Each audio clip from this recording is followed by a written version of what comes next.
राधे राधे। कैसे हैं आप सब। आज हम श्रीमद् भगवत गीता के 5वें अध्याय का श्रवण करेंगे। नारायण भगवान की जय। श्रीमद् भगवत गीता माता की जय। लक्ष्मी मैया की जय। अथ पंचमो अध्याय। अर्जुनोवाच।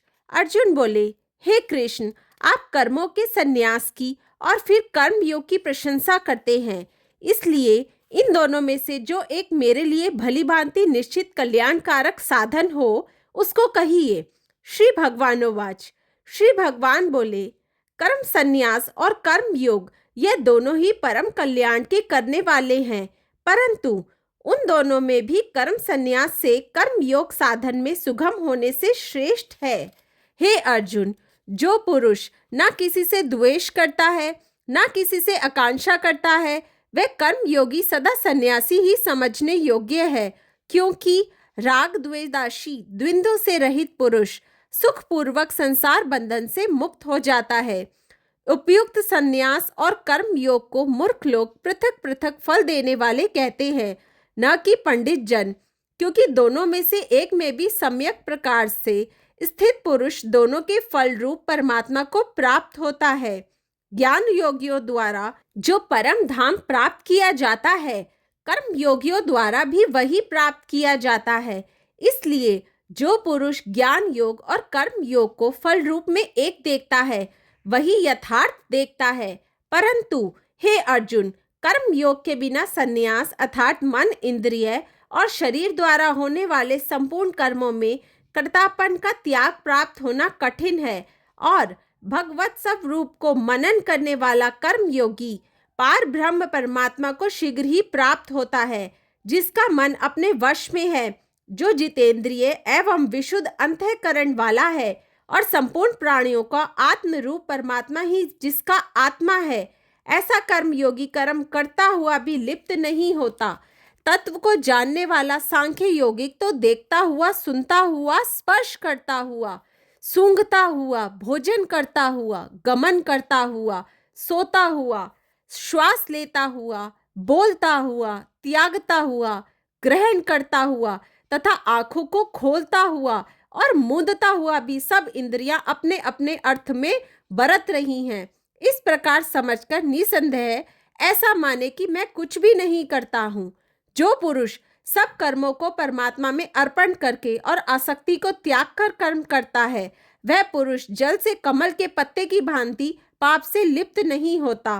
कर्म योगी ममतत्व बुद्धि रहित केवल इंद्रिय, मन, बुद्धि और शरीर द्वारा भी आसक्ति को त्याग कर अंतःकरण की शुद्धि के लिए कर्म करते हैं।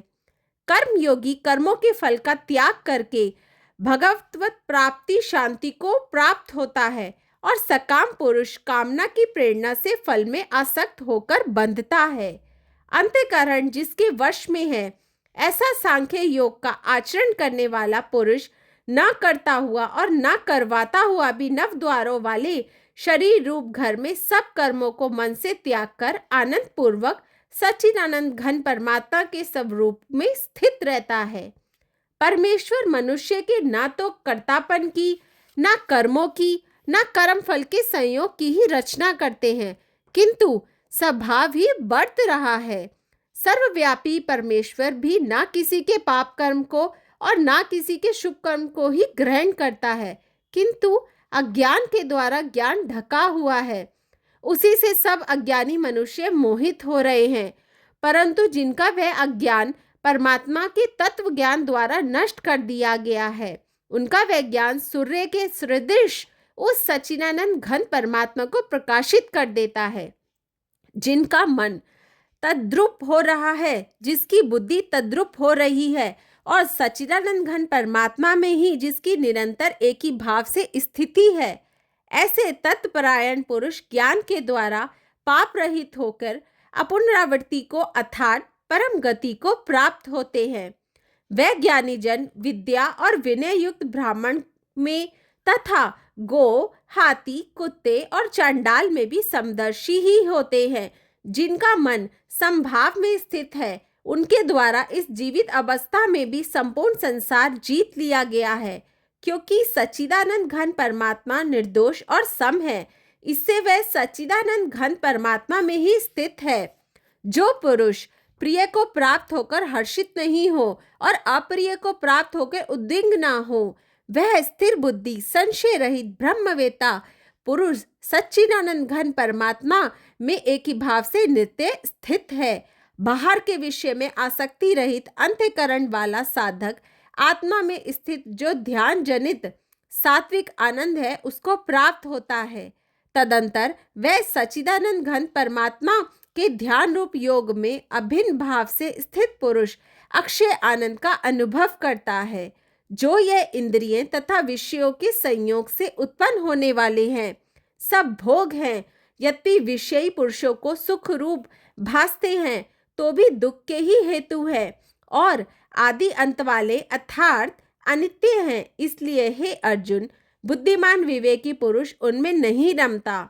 जो साधक इस मनुष्य शरीर में शरीर का नाश होने से पहले पहले ही काम क्रोध से उत्पन्न होने वाले वेग को सहन करने में समर्थ हो जाता है, वही पुरुष योगी है और वही सुखी है।